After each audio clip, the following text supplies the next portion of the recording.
بسم الله الرحمن الرحيم. الحمد لله رب العالمين، وصلى الله وسلم وبارك على رسول الله محمد وآله وصحبه وسلم أجمعين. اللهم أرنا الحق حقا وارزقنا اتباعه، وأرنا الباطل باطلا وارزقنا اجتنابه. ربنا آتنا من لدنك رحمة وهيئ لنا من أمرنا رشدا. برانو خوشکانی عزیز، سلام و رحمت و بەزەیی و میهرەبانی خوای پەروەردگار بڕژێ بەسەرم و لایەکتانە. خۆشحاڵم لە ئەڵقەیەکی نوێی بەرنامەکەتان بە خزمەت ئێوەی بەڕێز و خۆشەویست گەشتمەوە. داواکارم لە خوای پەروەردگار ئەم بەرنامەی بکاتە مای سوود و کەڵک بۆ هەموو لایەکمان. خوای پەروەردگار باشتر شارەزامان بکات لە ئاینە پیرۆزەکەی خۆی و ڕۆژوو نوێژ و عیبادەت و بەندایەتی لە هەموو لایەکمان قبوڵ بکات.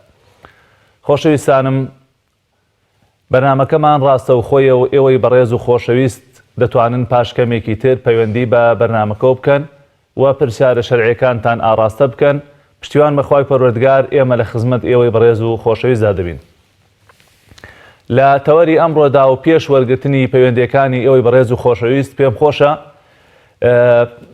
پاداشت و گەورەی ڕۆژوگرتنتان بۆ ڕوون بکەمەوە لە خلالی چەند فەرمایشتێکی پێغەمبەری خوادا صلی الله عليه وسلم.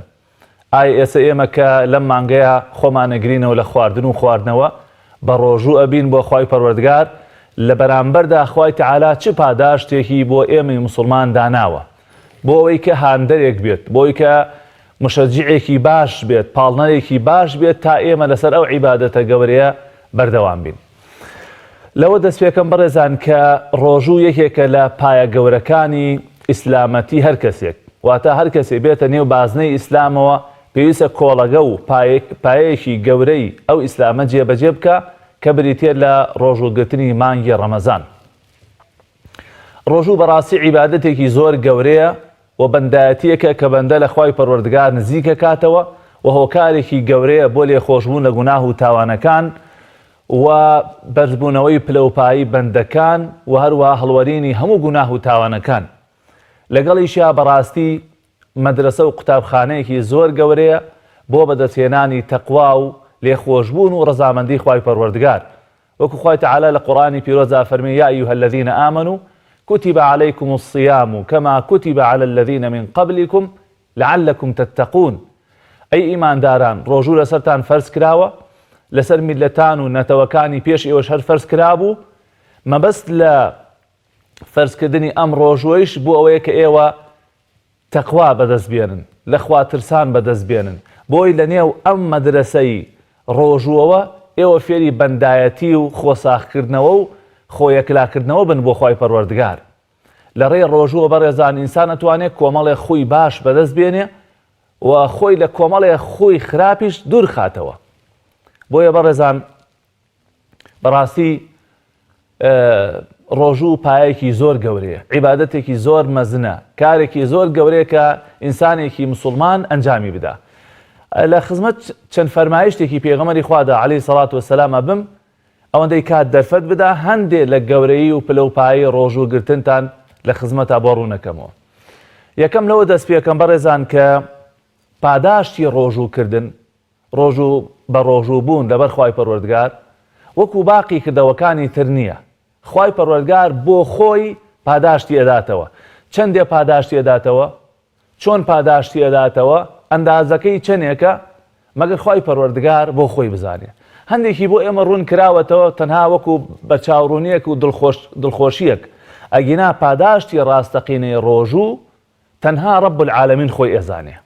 ئەوەندە گەورەیە بەڕێزان. لە حەدیثی قودسیە هاتووە: قال الله عز وجل، خوای عز وجل ئەفەرمێت: كل عمل ابن آدم له إلا الصيام. ئەفەرمێ هەموو کار و کردەوەی بەنی ئادەم بۆ خۆیەتی ئللا ڕۆژوو نەبێ. یعنی ئەکرێ کار و کردەوەکانی تر بەشی نەفسی تیابێ، بەشی ڕیایی تیابێ. نوێژەکەی کاتێک یەکێک ئەتبینێ نوێژەکە جوانەکەی ئەڵێ بەشک و چوزانم پێم بڵێن نوێژەکەی جوانە، یا سەدەقە ئەکەی بۆی خەڵک پێت بڵێ بەخشندەیە، یا قورئانە خوێنی بۆی خەڵک پێت بڵێ ماشەڵڵا قورئان خوێنە. بەڵام کەسێک ناتوانێت بە ڕۆژوو بێ و بۆ خوای نەبێ، لەبەر ئەتوانێت بچێتە ژوورەوە بۆ خۆی تێر نان بخوات و دەربچێتە دەرەوە. بۆیە ڕۆژوو تەنها لەبەر خاتر خوای پەروەردگارە، تەنها لەبەر ڕەزامەندی خوایە. وأنا أجزي به، خوا فەرمێ هەر خۆیشم ئەزانم چۆن پاداشتێ دەمەوە. یعنی شاردنەوەی ئەم پاداشتە و دەرخستنی چمکێکی دەرخستنی دایەکی پیشاندانی بەم شێوازە ئەمە دیسان دەلالەت لەسەر گەورەی ئەم عیبادەتە کا بەڕێزان. ڕۆژوو بۆ منە و خۆیشم پاداشتی ئەدەمەوە. چۆن پاداشتی داتەوە ڕەب العالەمین هەندێکی بۆ ئێمە باس کراوە، بەڵام پاداشتی ڕاستەقینە ئەو کاتەیە کە ئەچینەوە بەردەست خوای پەروەردگار ئەڵێن یا ڕەب العالەمین ئێمە لەبەر خاتر تۆ زمانمان گرت بوو، لەبەر خاتر تۆ شتمان نەئەخوات، لەبەر خاتر تۆ ئەو شتانەمان ناکرد کە لێت قەدەغە کردوین.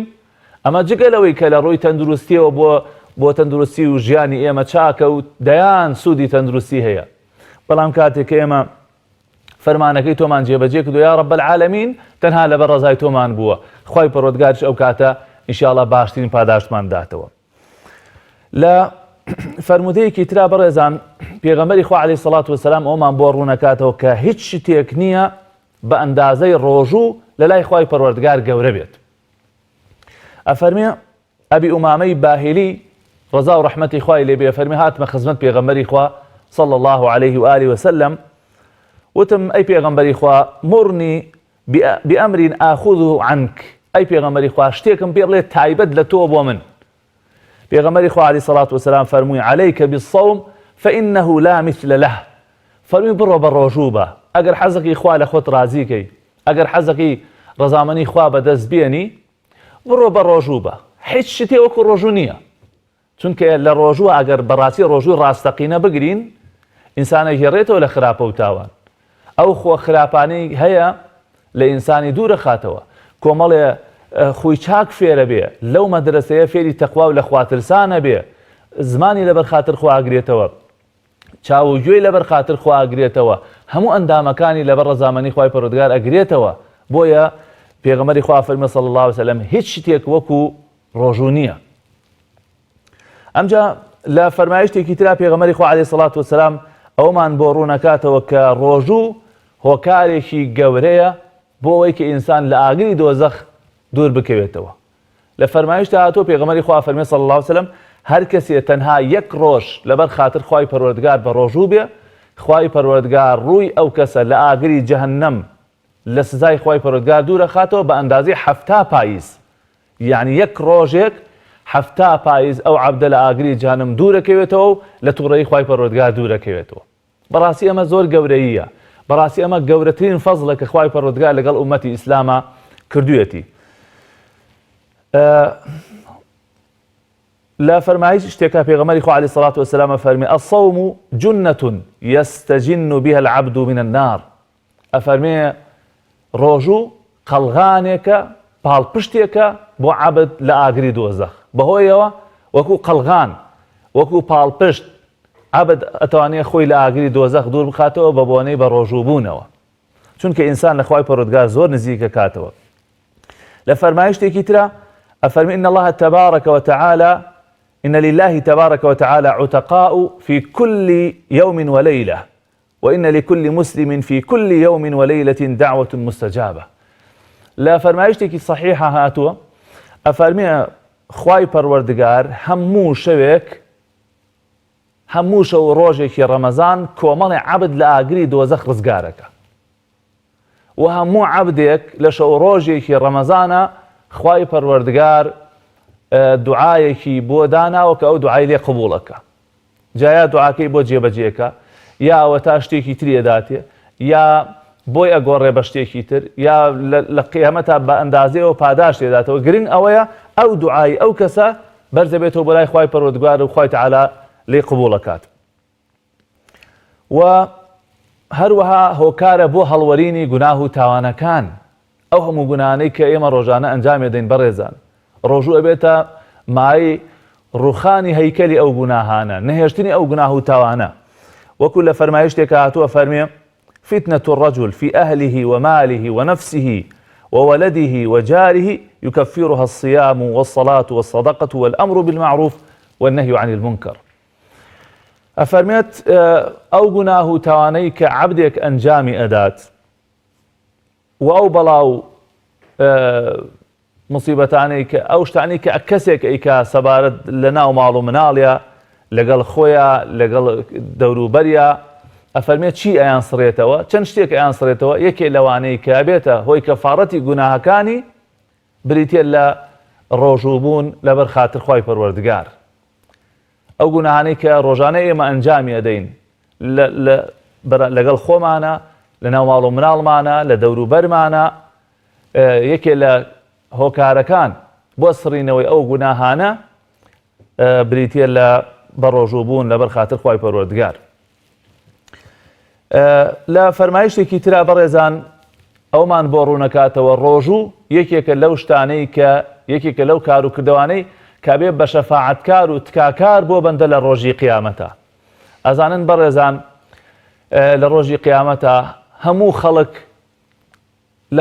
لە دەوروبەری ئەترسێ لە کەسەکانی ئەترسێ خەڵک بێ شکاتی لێ بکە ئەترسێ خەڵک بێ داوای حەقی خۆی لێ بکە خواخواتە بۆ کار و کردەوەیەکی چاک خواخواتە بۆ یەک سوبحان اللهیەکی زیاتر بۆ یەک عیبادەت و بەندایەتیەکی زیاتر خواخواتە یەکێ شایەتیەکی چاکت بۆ بات لەو کاتەیە دووشت دێن داواکەن لە خوای پەروەردگار ئەڵێن یا رب العالمین تکای ئێمە قبولکە داوای ئێمە بۆ ئەم عەبدەی تۆ قبولکە یا رب ئەو دوانەیش بریتین لە ڕۆژوو و هەروەها قورئان وەکو پێغەمبەری خوا فەرمێ صلی الله عليه وسلم الصيام والقرآن يشفعان للعبد هەر یەک لە ڕۆژوو و هەروەها قورئان دێن لە ڕۆژی قیامەتە تکا بۆ عەبدێکە کرد لە خوای پەروەردگارە پاڕێنەوە بۆ عەبدێک يقول الصيام رب إني منعته الطعام والشراب بالنهار ڕۆژوو دێت لە بەرامبەر خوای ئەڵێ یا رب العالمین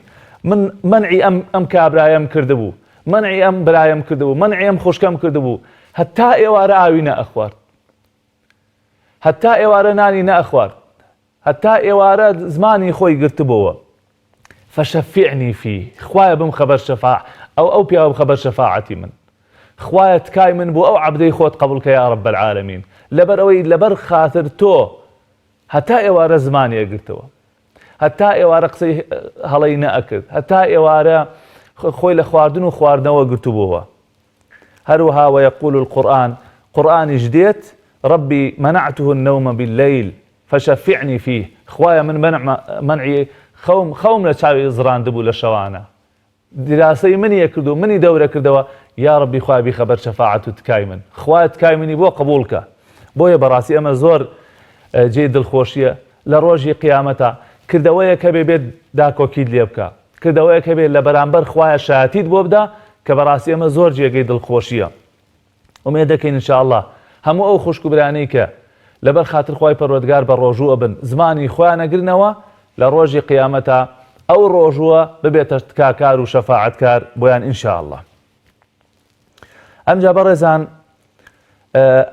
ئەگەر کەسێک خوای پەروەردگار ئەو شەرەفەی پێ ببەخشێ کە کۆتایی کردەوەکانی بە ڕۆژوو بێت ئەوە بەڕاستی عاقبەت خێرە و یەکسەر ئینشاءالله فەرمووی لێکرێ بۆ بەهەشت و بۆ ڕەزامەنی خوای پەروەردگار من ختم له بصيام يوم دخل الجنة هەر کەسێ بە زمانی بە ڕۆژووەوە بچێتەوە بەربارەگای خوای پەروەردگار یا کۆتا کردەوەی ئەو عەبدە بە ڕۆژوو بوو بێت و لەسەر ڕۆژوو مردبێت ئەوە یەکسەر ئەچێتە بەهەشتەوە یەکسەر بەرەو کوێچێ ئینشاءالله بەرەو ئەو دەرگایەتێک کە پێوتێ دەرگای ڕەیان ئەو دەرگایی کە تایبەت کراوە لە دەرگاکانی بەهەشت و ناوێکی لێنراوە بۆ ڕۆژوان بە تایبەت بەهەشت هەشت دەرگای هەیە بەڕێزان هەشت دەرگای هەیە هەر دەرگایەکی ناوێکی هەیە بۆ نمونە یەکێ لە دەرگاکانی ناوی سەدەقەیە دەرگای بەخشین هەر کەسێ لە دنیا مەشهور بوو بێ بە بەخشندەیی و زۆرترین کار و کردەوەی بەخشین بوو بێ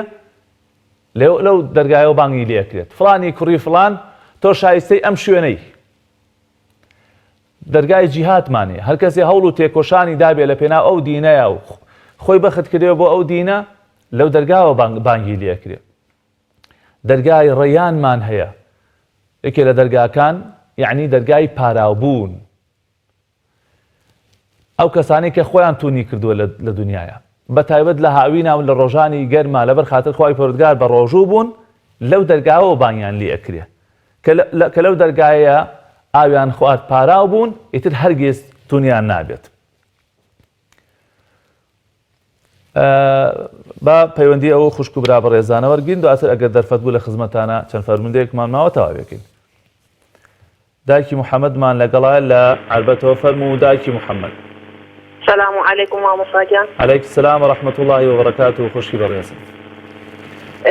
سێ پرسیارم هەیە. پرسیاری یەکەم ئایا زەکاتی دایک لە کاتێکا کەس هەتی و بەخێو بکە ئەو دایکە ئەتوانێ ئەو زەکاتە کە یعنی خەڵک کارەی یا بێتی پێ بۆ هەتیوانە و گەشت بێتە حدودی ئەوەی کە زەکاتی لێ بدرێت ئەتوانێ ئەو زەکاتە با بە کچەکەی لە کاتێکا کچەکەی شووی کردووە و هەژارە. بەڵێ. پرسیاری دووەمیشم لە نوێژی فەرزدا لە کاتی سوژدە ئەتوانی دوعا بکەی بە عەرەبی؟ بەسەر چاو. پرسیاری سێهەم. پرسیاری سێهەم خێری دایک کە سەرپەرشتیاری هەتیوە ئەتوانێ بیا بە مناڵەکانی بۆ نمونە؟ خێری دایک بۆ مناڵەکانی کە خۆی سەرپەرشتیار بێ لەگەڵ خۆیەتی مناڵەکان. بەڵێ لەگەڵ خۆتایە مناڵەکان مەسەلەن. بەڵێ خۆم سۆیانی بۆ نمونە خۆ سەرپەرشتیاری مناڵبی بەڵام بتەوێ خێرێک سەدەقەیە شتێ بکەی بیایتە دەستی مناڵەکانی خۆت ئەتوانی یان نا ئەویش لە پارەی خۆت یعنی بۆ نمونە. بەڵێ بەڵێ بەسەر چاو ئینشاءڵڵا دایکی محەممەد وەڵامتە دەمێ. چاو خۆش بێ و زۆر سپاس و خوا پاداشتی گەورە لە تڕازی بە خوشکی بەڕێزم. لەگەڵ گەورە ئاگادارت بێت. کاک بەرهەممان لەگەڵایە فەرموو کاک بەرەم گیان. سلام مامۆستا گیان. سلام علیکم ورحمة الله وبركاته. السلام ورحمة الله وبركاته. کاک بەرەم گیان. وڵاتی خۆشەویست و لە بنێرانی لەوانی کە ئێستاگەیان لەم بەرنامەیە مامۆستا گیان. لە تڕازی بێ کاک بەرەم گیان.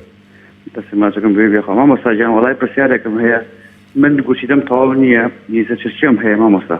بەڵێ.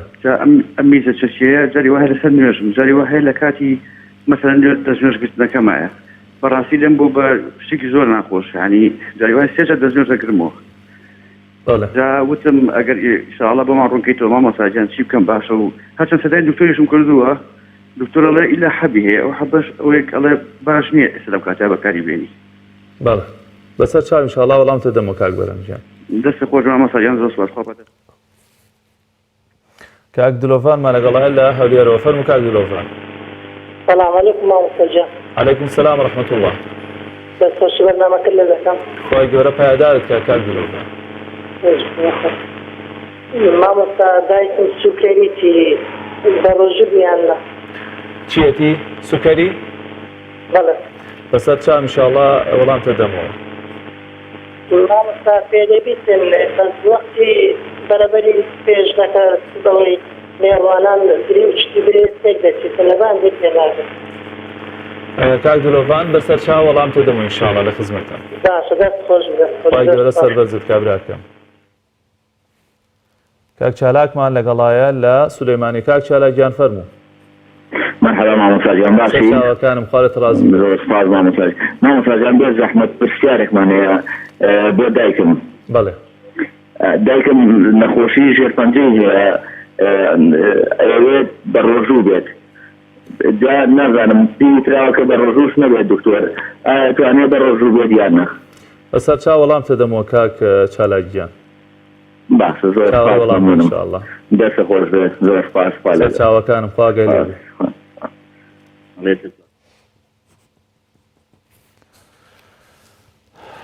بەڵێ خۆشەویستانم لە خزمەت ئەو فەرمودیا بوون کە پێغەمبەری خوا صلی الله علیه و سلم فەرموویە دەرگایەک لە دەرگاکانی بەهەشت هەیە ناوی ڕەیانە تەنها ڕۆژوان لێ یەچێتە ژوورەوە. کاتێک کە هەمویان چوونە ژوورەوە تەبەن بانگە کردێ کوان ئەوانەی کە لەبەر خاتر خوا بە ڕۆژوو بوون هەمویان ئەچنە ژوورەوە کە چوونە ژوورەوە هیچ کەسێکی تر ناتوانێت بچێتە ئەو دەرگاوە کە بە ڕۆژوو نەبوو بێت. پەیوەندی ترمان لەگەڵایە؟ وا دیارە پەیوەندی نێجارێک. کاتێک کە ئەو دەرگا کرایەوە تەنها بانگ لەو کەسانە کرێت کە لەبەر خاتر خوای پەروەردگار بە ڕۆژوو بوون کاتێک کە هەمویان ئەچنە ژوورەوە ئیتر هیچ کەسێکی تر بۆی نییە لەو دەرگاوە بچێتە ژوورەوە. دایکی ئانیا لە شاری تەقتەقەوە فەرموو دایکی ئانیا. دایکی مامۆستا خوارت ڕازی بێدار دەکەم. زەحمەت و پرسیارم هەبوو. بەڵێ یەکەم پرسیارم ئەوە بوو کە پاش ڕەمەزان حامیلە بووم بەڵێ هیچ ڕۆژیەکانم نەگرت ئەو بەڵێ. سێ ساڵی لەسەردا پێپەڕیوە و چی بکەم باشە بەسەر چاو نەتگوتوەتەوە بەڵێ. پرسیاری دووەمت پرسیاری دووەمیشم ئایا ماسکردنی منداڵ لە مانگی ڕەمەزان گوناحیانە بەسەر چاو دایکی دانێ ئینشەڵا وەڵامتە دەمەوە زۆر سوال دەستخۆی خوا لەت ڕازی بێخوا چیمان لەگەڵایە کاگرێ باس فەرمو برا عەزیزەکەم مامۆساگیان سلام علیکم عەلەیکم سەلام وەڕەحمەتوڵڵی وبەڕەکاتوه مامۆساگیان یەک پرسیارم هەیە خێزانم دووگیانە دکتۆر پێوی تۆ کەم خوێنی و عیلاجی زۆر پێداوە و ئەڵێ نابێ بە ڕۆژوبی بە ڕۆژ و نەدێ دوایی ئەبێ فیدەکەیشی بدا و بیشی گرێتەوە بەسەر چاو ئینشەڵا بۆ تڕوونەکەمەوە کار ساڵە زۆر مەمنون مامۆساگیان سپاس. خوا لەت ڕازی بێ یا ڕەبی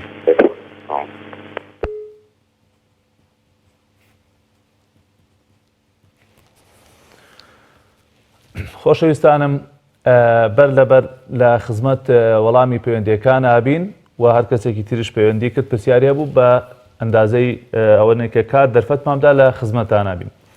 دایکی محەممەد لە عەربەتەوە سێ پرسیاری کرد پرسیارێکیان ئایا زەکاتی دایک بۆ کچی ئەبێ کاتێکە کچەکەی شووی کردبێ و لە ماڵی خۆیان بێ بەڵێ خوشکی بەڕێزم مادام ئەو کچەت لە ماڵی خۆیەتی و فەقیرن یا قەرزارن یا نەبوون ئەوە زەکاتی تۆ بۆ ئەو کچە ئەشێت. طبعاً یەک ملاحەزەیەکی گشتی بدەم لەسەر زەکات ئەگەر کەسێک خزمی هەبێ کەسی ناسراوی هەبێ و شایستەیەوە بێ کە زەکاتی بدرێتێ ئەوە دوو جار خێرە بدرێ بەو کەسانە هەم خێری ئەوەی کە تۆ سەدەقە و زەکاتەکان دەیتێ هەم خێری ئەو پەیوەندیەی خزمەتی کە تۆ جێبەجێکەیت و ئەیگەێنی چکە بەشێ لە پەیوەندی خزمەتی ئەوەیە کە تۆ لە ڕووی مادیەوە ئەو کەسە هەژار بوو نەدار بوو هاوکاری بکەیت بۆیە دروستە ئینشاءڵڵا زەکات بدەی بەو کچەی خۆت مادام ماڵی ژیایە و مەصرفی لەسەر تۆ نییە و فەقیر و هەژارن. پرسیارێکی تری کرد ئایا لە سوژدەیە ئەتوانی بە عەرەبی دوعا بکەی بەڵێ ئەدنەک ئەرەتوانی کارێکی زۆر چاکیشە پێغەمبەری خوا صلی الله عليه وسلم فەرمی أقرب ما يكون العبد من ربه وهو ساجد فأكثر الدعاء ئەفەرمێن نزیکترین کاتی عەبد لە خوای پەروەردگارەوە ئەو کاتەیە کە لە سوژدەیە بۆیە لەو کاتەیە زۆر لە خواوە نزیکی بگرن نزیکترین کاتی بۆیە زۆر لە خوای پەروەردگار بپارڕێنەوە زۆر دوعا بکەن. ئەگەر هەر هیچ نەزانیت ربنا آتنا في الدنيا حسنة وفي الآخرة حسنة وقنا عذاب النار ئەمە هەرچی داوای دنیا و قیامەت هەیە لەناو ئەم دوعایە جێگەیەگێتەوە ربنا آتنا في الدنيا حسنة وفي الآخرة حسنة وقنا عذاب النار یان هەر رب اغفر لي ولوالدي خوا لە خۆم و دایک و باوکم خۆش بە هەر دوعایەکی تر کە بتەوێ بیکەی ئەتوانی بە تایبەت هەندێ دوعا هەیە کە لە سنەتی پێغەمبەری خوایە وارد بووە کە پێغەمبەری خوا عەلەیهی سەڵات وەسەلام لە دوعایە خوێندوویەتی ئەگەر دوعانە بخوێنین گومانی تیانە کە ئینشاءڵڵا باشتر و چاکترە. با ئەو پەیوەندیەش وەرگین کاک سەلمان لە هەولێرەوە فەرموو برا عەزیزەکەم. سلام علیکم مامۆساگیان. عەلەیکم السەلام وەڕەحمەتوڵڵی وبەڕەکاتوه. وەڵی عەزیزم من یەک پرسیارم هەیە. فەرموو براکەم. عەزیز نەبێ مامۆسا ئەگەردانی دایک و باوک لێخۆشبوونی هەیە یان نا؟ ئەزێدانی دایک و باوک لێخۆشبوونی هەیە یان نا؟ بەسەر چاوم هەرو پرسیارەتێ کاک سەلمان. بەڵێ بەڵێ بەس ئایا تۆبەی هەیە ئینسان تۆبەی لەسەر یان تۆبەی لەسەر ناکرێت؟ بەسەر چاو ئینشاءڵڵا بۆ فڕوونەکەمەوە کاک سەلمانجیان. دایکی بەڵێن لە کەلارەوە لە کەلاری خۆشەویستەوە فەرموو دایکی بەڵێن. مامۆساگیان سەلام عەلەیکم. عەلەیکی سەلام وەڕەحمەتوڵڵی وبەڕەکاتوه. مامۆساگیان وەڵا پرسیارێکم بوو لە حزوری جەنابە لە خزمەتم خوشکی من. مامۆساگیان وەڵاهی من دوو مانگی ڕەمەزان قەرزارم بەس زۆر بەسەریان ڕۆشتووە تەقریبەن 3 ساڵ بەسەریان ڕۆشتووە هەر دوو ساڵەکەم بەسەریت نەگرتووە. بەڵێ. فیدەیشم نەداوە یعنی قەرزە لەسەرم خوشکی بەڕێزم بۆ نەتگرتووەتەوە یعنی عوزرت هەبووە یان هەر ساڵی یەکەم نەمتوانی بیکەم مێردەکەم نەخۆش بۆنی ئەوە کە زۆر سەزانی دکتۆرۆشتانم کرد پێم نەگیرا لە ڕەمەزانە و ساڵی دووەمی حاملە بووم هەر پێم نەگیرا. بەڵێ بەسەر چاو دایکی بەڵێ ئینشەڵا وەڵام دەدەینەوە. کاکتوانە لە هەولێرەوە فەرموو کاکتوانە گیان. السلام عليكم مامۆستا ئەوکاتت باش. عەلەیکوم سەلام ڕەحمەتوڵڵا کاکتوانای بەڕێز. مامۆستا گیان دوو پرسیارم هەبوو. فەرموو لە خزمەتێ. پرسیاری یەکەم دایکم قەتری هەیە قەتری ساوی بەکاری دێنی و لەگەلەوەش بەیانی ئینشاڵڵا ئەوەی هەیە دەرەوی لە چاوی دەدایان وەکو عەمەلیاتە بە ڕۆژی بیدەگونجێ یان نا. عملیاتی چاوێکات؟ بەڵێ بەڵێ بەڵێ یعنی دەرزی لێدانە یعنی هەر بە عەمەلیاتە. بەسەر چاو ئینشاءڵڵا وەڵام دەدەم. پرسیاری دووەمیشم پرسیاری دووەم ختمکردن دەتوانین ناوی کەسێک دیگەی؟ پرسیاری دووەم ختمکردن ختمی قورئان دەتوانین ناوی کەسێک دیگەی؟ ناوی کەسێکی دەیبێنی؟ بەڵێ بەسەر چاو ئینشاءڵڵا وەڵام دەدەمەوە. بەس مامۆستا خوا پرسیاری یەکەم یعنی ڕوونە دایکت عەمەلیاتەکە دەرزی لێدەن یەکەمیان قەتری چاوی هەیە یعنی بەردام ڕۆژانە ڕۆژۆکە شکێنی یان نا ئەمە یەکیان دووەمیان بەیانی دەرزی چاوی هەیە لی لە چاوی ئیشکالی هەیە بۆ ڕۆژەوتنەکەی؟ بەسەر چاو ئینشاءڵڵا وەڵام دەدەمەوە کاکە. باشە دەست خۆزمەکەم. خوارت ڕازی بێ. پەیوەندی کۆتاییمان کاک سالار لە ناحیە ئاشتیەوە. کاک سالار فەرموو. مامۆستا گیان سلام عەلەیکوم. عەلەیکوم سەلام وەڕەحمەتوڵڵا کاک سالار گیان. خوای گەورە پاداشتان بداتەوە مامۆستا گیان بۆ بەرنامە بەپێدەوەڵا. مامۆستا گیان من پرسیارێکم هەبوو سەبارەت بە زەکاتی ماڵات. بەڵێ. من دەوێنی تقریبا بڵێن چواردە سەر ڕەشەوڵاقی خۆم هەیە بەڵام 30 سەری موسڵمانت کەشم لایە زەکات تەواو دەکا. ئایا زەکاتی لێ دەرەچێ یان نا؟ چووکە چواردەیانی خۆمە سییان ئی موسڵمانێشکەیە ئەگەر بۆم یەکلا بکەوە مەمنون دەبم. بەسەر چاو ئینشاءڵڵا وەڵام دەدەمەوە. باشە بە قوربان.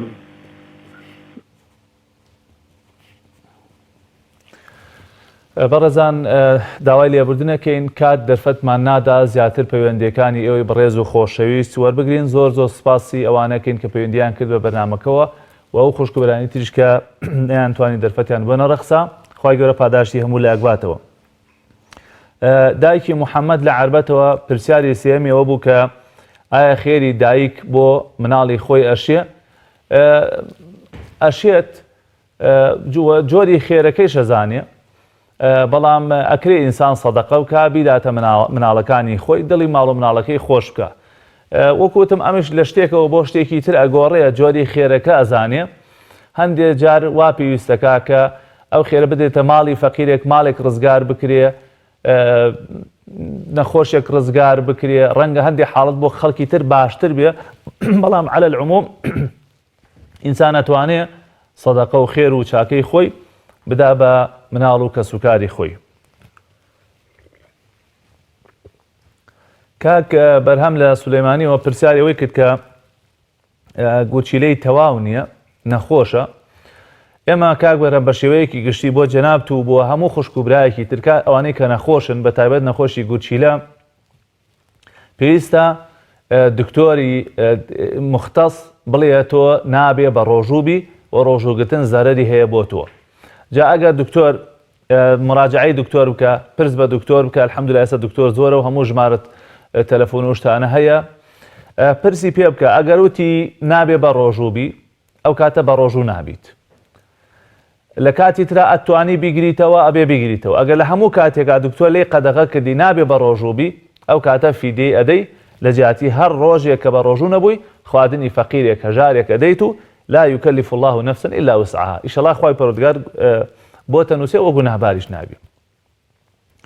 کاک دلۆڤان لە هەولێرەوە پرسیاری ئەوەی کرد کە دایکی شەکرەی هەیە ئایا توانێت بە ڕۆژوو بێ یان نا. ئەمیش دیسان جۆری نەخۆشیەکە و ڕێژەی نەخۆشیەکە ئەزانێ. هی وا هەیە شەکرێکی هەیە ئەوەندە زۆر نییە ئەتوانێت لەگەڵیا بە ڕۆژوو بێ و بەڵێ تۆزێ بێ تااقەتە بێ بەڵام لە کۆتاییە هەر بە ڕۆژوو ئەبێ و ئەشتوانێ و ئیداری لەگەڵاکە. یا بۆ نمونە کەسەکە بەڵێ شەکرێ هەیە بەڵام تااقەت و توانایەکی باشی هەیە و گەنجە و کێشەی بۆ دروست ناکە. ئەو کاتە من پێم باشە سیر وەزعی دایکت بکەن. ئەگەر ئەزانن زۆر ناڕەحەت و بێتاقەتێکە و دکتۆر پێوتۆک نابێ بە ڕۆژووبی یا حەبی هەیە بێ بەردەوام بیخوا، ئەو کاتە شریعەتی پیرۆزی ئیسلام ڕێگەی پێدات ما جعل عليكم في الدين من حرج. خوا نایەوێت ئینسان تووشی ناڕەحەتی و زەحمەت ببێت. ئەگەر ئەزانن زەحمەتی بۆ دروستە بێ و پێویستە حەبەکانی بخوا و تووشی مەشەقەت و هیلاکیە بێ و دکتۆرەکان ئەڵێن نابێ بە ڕۆژوو بێ، ئەو کاتە با بە ڕۆژوو نەبێ. خوای گەورە ئاگای لە ناخی دڵەکان هەیە. کاک چالاک لە سلێمانیەوە پرسیاری ئەوەی کرد کە نەخۆشێکیان هەیە شێرپەنجەی هەیە و ئایا بە ڕۆژوو ببێت یا بە ڕۆژوو نەبێ. دیسان هەمان ئەو قسانەی کە پێشووتر کردمەوە بۆ ئەم نەخۆشیش هەرواریدە. خوای پەروەردگار بۆ خاتر گەورەی خۆی شیفای ئەو نەخۆشەتان بنێرێ و شیفای نەخۆشی مسلمانان بنێرێ. ئەگەر ئەو نەخۆشیە کاریگەری زۆری لەسەر دروست کردووە و ئەگەر ئەم کەسە بە ڕۆژوو بێت تووشی ناڕەحەتیەکە یا نەخۆشیەکەی درەنگ چاکە بێتەوە یا نەخۆشیەکەی پێزیادەکە یا دکتۆرە بەڕێزەکان حەبووداوە دەرمانێکیان بۆ بڕیوەتەوە کە ناکرێت ئیلا بێ لە کات و ساتی خۆیان بیخوا، ئەو کاتە بە ڕۆژوو نابێت و مادام نەخۆشیەکەی درێژخایەنە و لە هیچ کاتێکە ناتوانێت بیگرێتەوە، ئەو کاتە بۆ هەر ڕۆژێک خواردنێکی هەژارێک ئەدات و ئینشاءڵڵا خوای پەروەردگار هەم خێری بە ڕۆژۆکەی بۆ نووسێ مادام ئەو کەسە ئەهلی ڕۆژوو بێ و نیەتی هەبێ ڕۆژۆکە بگرێ، بەڵام ئێستا عوزری هەیە و ناتوانێ، ئینشاءڵڵا خوای پەروەردگار ئەجر و پاداشی ڕۆژۆکەی بۆ ئەگرێ بۆ ئەنووسێ بە تەواوەتی. دایکی دانیا لە تەقتەقەوە دوو پرسیاری کرد. پرسیارێکیان حەملی هەبووە نەیتوانیوە بە ڕۆژوو بێ و ئەم بە ڕۆژوو نەبوونەی نەیگەڕاوەتەوە ساڵی بەسەرا چووە، ساڵ بەسەرا تێپەڕیوە. خۆشی بەڕێزم ئەگەر عوزرت هەبووە کاتێک ئەو ڕۆژوانت نەگرتووەتەوە ساڵی بەسەرا تێپەڕیوە، ئەوە ئینشاءڵڵا هیچی لەسەر نییە و گونەهبار نابی و هەر کاتێک دەرفەتت بۆ ڕەخسا بەر لەبەر ڕۆژۆکانت بگرەوە.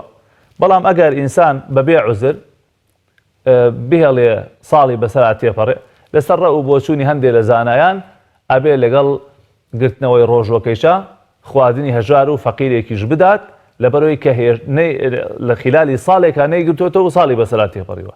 ئەگەر تۆ شیرت داوە یا عوزرت هەبووە نەتوانیوە ئینشاءڵڵا هیچت لەسەر نییە، تەنها ئەگەر دەرفەتت بۆ ڕەخسا لە کاتێکی ترە ڕۆژۆکانت بگێڕەوە. پرسیاری دووەمیشی پرسیاری ئەوەی کرد کە ئایا لە کاتی بە ڕۆژوو بوونا ماچی مناڵ بکەی هیچ ئیشکالی هەیە؟ نەخێر، ماچکردنی مناڵ حتا ماچکردنی گەورەیش ئەگەر ئینسان چۆنەڵی دڵنیا بێ لەوەی کە سەر ناکێشیە بۆ شتی تر ئاساییە و ڕێگە پێدراوە، چونکە پێغەمبەری خوا صلی الله علیه وسلم ماچی خێزانەکانی خۆی کردووە و لە کاتێکا کە بە ڕۆژووش بووە، بەڵام لە هەمومان زیاتر لە خوا ترساوە و دانی گرتووە بە خۆیە.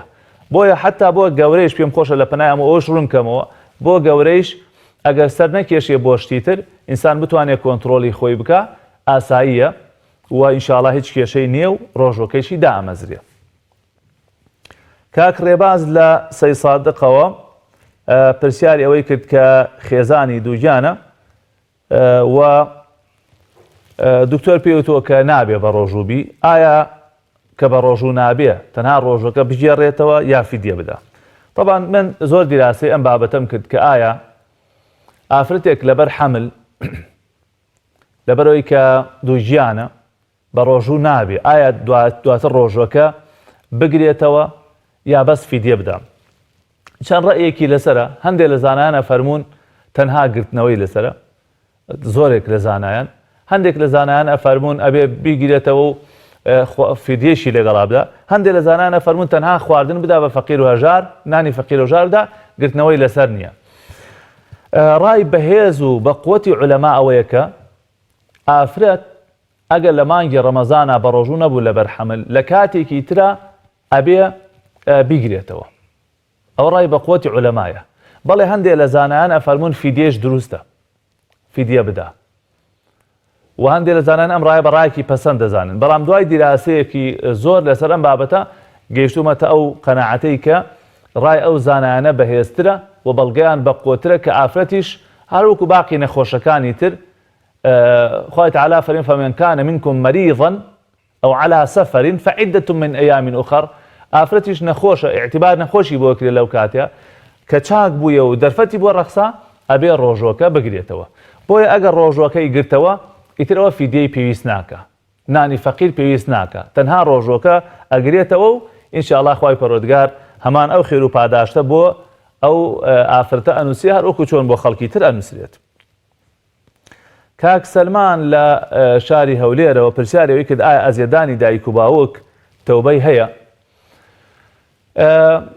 بەڵێ تەوبەی هەیە، بەڵام تەمەنەوە ئەزیێدانی دایک و باوک گوناهێکی کەبیرەیە، گوناهێکی گەورەیە وەخوای پەروەردگار لە دنیایشا تۆڵەی ئەسەنێ پێش قیامەت. یعنی ئەزیێدانی دڵی دایک و باوک یەکێکە لەو تاوانانەی کە لە دنیاە ئەبێ سزاکەی بچێژدێ و لە قیامەتیش سزای گەورەی بۆ ئامادەکراوە.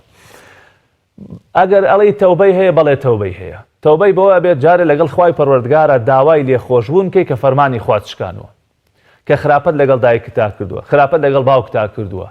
ئەمە لە بین خۆت و خوا پێویستت بە تەوبە هەیە و هەروەها بۆ ئەوەی تەوبەکەت تەواو بێ ئەبێت داوای لێبوردن لە دایک و باوکشت بکەیت، ئەبێت دایک و باوکت گەردنت ئازا بکەن و هەروەها لە جیاتی ئەو خراپەی کە لەگەڵیان کردوتە ئەبێت تۆ چاکەیان بەرامبەر بنوێنی. ئەم جارە خزمەتیان بکەی، ئەم جارە گوێڕایاڵیان بکەی، دڵیان چاکەیتەوە. کابرایە کات بۆ ئەوەی کە غەزا بکات لە خزمەت پێغەمبەری خوا صلی الله علیه و سلم.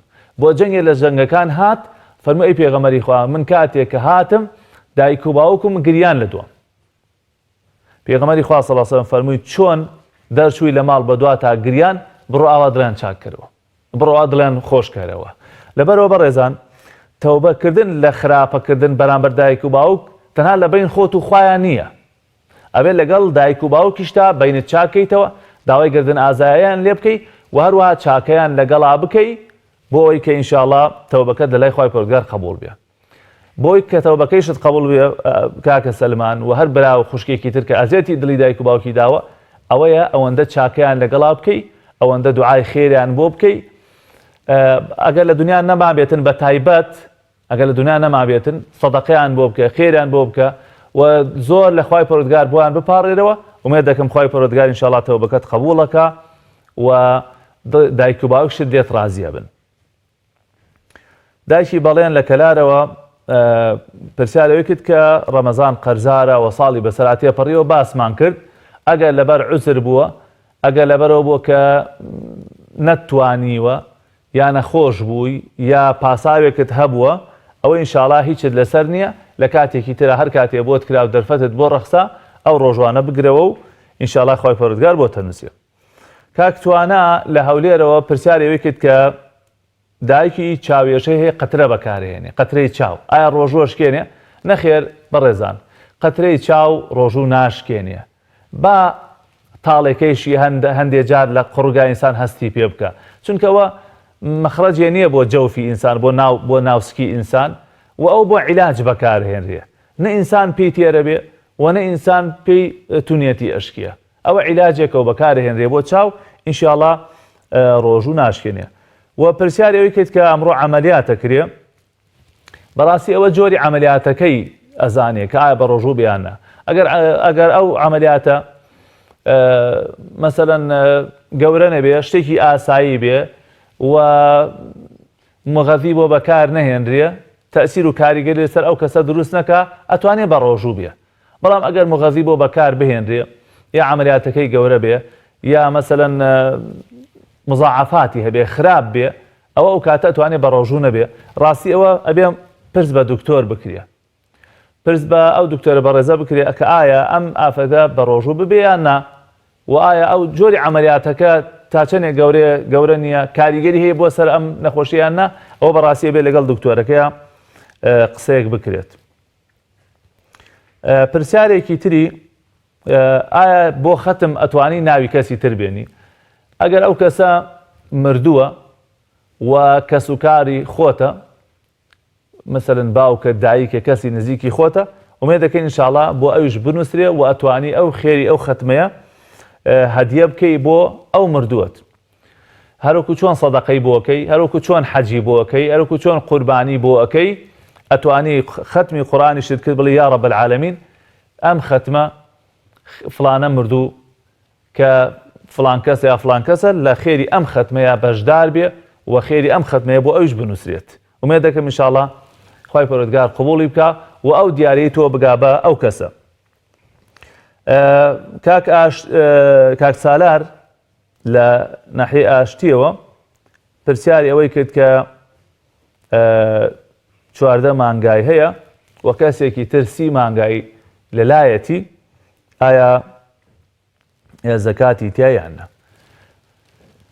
کاک سالار ئاژەڵ ئەگەر هیچ چەند کەسێک بێت دوو کەس بێ یا زیاتر بە یەکەوە ئاژەڵی تێکەڵ ئەگەر ئەو ئاژەڵانە شوێنی لەوەڕیان و شوێنی مثلەن ئاو خواردنەوەیان و شوێنی حەوانەوەیان و شوانیان و شوێنی دۆشینیان ئەمانەی هەموو یەک بوو ئەوە حساب یەک خاوەن ماڵی بۆ ئەکرێ. بۆ نمونە ئێستا کەسێکمان هەیە کۆمەڵێ مەڕی هەیە خۆی ناگاتە حەدی زەکات بەڵام کۆمەڵێ مەڕی تریشی لایە ئەمانە بەیەکەوە چن بۆ لە وەرگە بەیەکەوە دێنەوە لە یەک شوێنە ئەمێننەوە بەیەکەوە ئاوە خۆن یەک شوانیان هەیە لە یەک شوێنە ئادۆشرێن ئەمە حیساب یەک ماڵی بۆ کرێ. جا ئەگەر تۆش ئەم چۆنەڵێ ئەم مەرجانەی تایە ئەوە حیساب یەک ماڵی بۆ ئەکرێ و پێویستە زەکاتی لێ دەربکرێت. خوای پەروەردگار ئەجر و پاداشی هەموو لایەکتاماتەوە. ئەمە بەڕێزان بە کورتی وەڵامی پرسیاری ئەو خوشک و برا بەڕێزانە بوو کە پرسیارەکانیان ئاڕاستە کردین و داوای لێبوردنمان هەیە لەو خوشک و برانەی تر کە نەمانتوانی پەیوەندیەکانیان وەرگین لەبەر کەمی کات. تەنها یەک فەرمایشتێکی تر ماوە بەڕێزان لە خزمەتانە عەرزێکەم لەوە زیاتر سەرتان نایەشێنین. پێغەمبەری خوا عەلەیهی سەڵات وەسەلام فەرمێت من صام رمضان إيمانا واحتسابا غفر له ما تقدم من ذنبه. ڕۆژوو بە تایبەت ڕۆژی مانگی ڕەمەزان ئەگەر کەسێ لەبەر خاتر خوای پەروەردگار بە ڕۆژوو بێ بە ئیمان و یەقینێکی تەواوەوە بە تەمای پاداشت بۆ خوای پەروەردگار ڕۆژەکان بە جوانی و بە ڕێکوپێکی بگرێت ئەوە خوای پەروەردگار لە هەموو گوناهەکانی لەوە پێشی خۆشەوێ. یعنی وەکو ئەو ڕۆژەی کە لە دایکە بێ خوای پەروەردگار پاکێکاتەوە تەنها گوناه یەک جۆر گوناه نەبێت کە ئەوە هەموو لایەکمان نەزانین کە مافی خەڵکە حەقی خەڵکە ئەگەر کەسێک حەقی خەڵکێکی خواردە بێ مافی کەسێک بەلایەوە بێ ئەوەیان نا چونکە ئەوە وەکوتمانەوە حەقی خەڵکە هەرچی گوناهێک لەبین ئەو عەبدەیە بێ لەگەڵ خوای پەروەردگارە ئینشاءڵڵا ئومێد دەکەین خوای پەروەردگار لەو گوناهانە هەمووی ئەو بەندە پاک بکاتەوە تەنها حەقی خەڵک نەبێ. ئەمانە و بەڕێزان دەیان فەرمایشتی تری پێغەمبەری خوا هەیە عەلەیهی سەڵات وەسەلام کە باس لە گەورەیی ڕۆژووەکە کە باس لەوەکە پایەیەکە لە پایەکانی ئیسلام باس لەوەکە کە گوناهەکانی ئینسان هەڵەوەرێنێ و پلەپای ئەو عەبدە بەرزەکات و لای خوای پەروەردگار ئەیکا بە دۆست و خۆشەویستی خوای ڕەب العالەمین باسی بۆ ئەومان بۆکە کە لە بەهەشتەکانە چ پلەپایەکیان هەیە. ومێ دەکەم ئینشاءڵڵا ئەو چەند فەرمایشتەی کە لە خزمەتتانە ڕۆنم کردەوە هاندەرێکی باش بێت پاڵنەرێکی باش بێت بۆی کە ئینشاءڵڵا بە هیممەتێکی بەرزەوە مانگی پیرۆزی ڕەمەزان بە ڕۆژوو بین. داواکارم لە خوای پەروەردگار لێ پاڕێمە لە کۆتایی ئەم بەرنامەیە یا رب العالمین بە ناوەکانی خۆت بە سفەتە بەرزەکانی خۆت لێ تەپاڕێمەوە کە یارمەتی مام بدەیت تەوفیق مام بدەیت بۆی ڕۆژوەیەکی باش ڕۆژێکی جوان و شایستە بگرین یا رب العالمین بۆ خاتر گەورەی خۆت موفەقمان کەی سەرکەوتومان کەی سەرفرازمان کە یا رب العالمین بۆ خاتر گەورەی خۆت و ناوە جوانەکانت ڕۆژووی هەموو خوشک و برایەکی موسڵمان قبول کەی هەر موسڵمانێک نەخۆشە یا رب العالمین شیفای بەخێری بۆ بنێری هەر موسڵمانێک قەرزارە قەرزارەکەی بۆ ئاسان بکەی هەر موسڵمانێک هەر گرفتێکی هەیە لە تنگانە و ناڕەحەتیایە یا رب العالمین بێی بەهانایەوە یا ئەکرەم الئەکرەمین خوای پەروەردگار لەم کاتە پیرۆزیارێ تەپاڕینەوە لەم پارشێوەدا و کە نیەتی ئەوەمان هەیە کە بە ڕۆژوو بین لەم مانگە پیرۆزەیە و لەم کاتە مبارەکە یا رب العالمین بۆ خاتی گەورەی خۆت قەڵەمی عەفو بەسەر تاوانی هەموو لایەکمانە بێنی. خوای پەروەردگار ئەم وڵاتی ئێمە لە پەتاو نەخۆشی و بەڵاو و موسیبەت دوورخەیتەوە یا ئەکرەمە الئەکرەمین. خوایە بۆ خاتی گەورەی خۆت لەگەڵ هاتنی ئەم مانگەیە خێر و بەرەکەت و خۆشی بۆ هەموو لایەکمان بهێنی، دڵە خەمبارەکان خۆشکەی، ئەوانەی کە لە ناڕەحەتی و کێشیان یا رب العالمین دەری خێران لێ بکەیتەوە. خوایە بۆ خاتی گەورەی و ناوە جوانەکانی خۆت هەموو لایەکمان سەرفرازی دنیا و قیامەتکەی، بەختەوەر و ئاسوودەمان بکەی، لە گوناه و تاوانەکانمان خۆش بی یا رب العالمین. بە خزمەت خۆشەویستانی خۆمان بە خزمەت پێغەمبەری خوامان بگەنی لە بەهەشتەکانی خۆتە یا رب العالمین. ئەوانەی کە هەمیشە داوای دوعای خێرمان لێکەن، منداڵیان نییە یا کێشیان هەیە یا گرفتارن یا خەرزارن یا نەخۆشن، یا رب العالمین شیفای بەخێریان بۆ بنێری. یا رب العالمین ئەم وڵاتی ئێمە بە دۆر بگری لە دەرد و بەڵاو موسیبەت و قەیران و هەموو ناڕەحەتی و ناخۆشیێک یا ئەکرەمە الئەکرەمین. ئەو برا بەڕێزانەی کە لە خزمەت ئەم بەرنامەیان ماندوون بەم بەرنامەوە لەم کاتەیە یا رب العالمین باشترین پاداشتیان بیتەوە و ئەم کەناڵە و بەڕێوەبەری ئەم کەناڵە و هەر کەسێک کە خزمەتی ئەم کەناڵاکە یا رب العالمین موفق و سەرکەوت و سەرفرازی بکەی. آمین آمین. وصلى الله وسلم على نبينا محمد وآله وصحبه وسلم أجمعين. والسلام عليكم ورحمة الله وبركاته.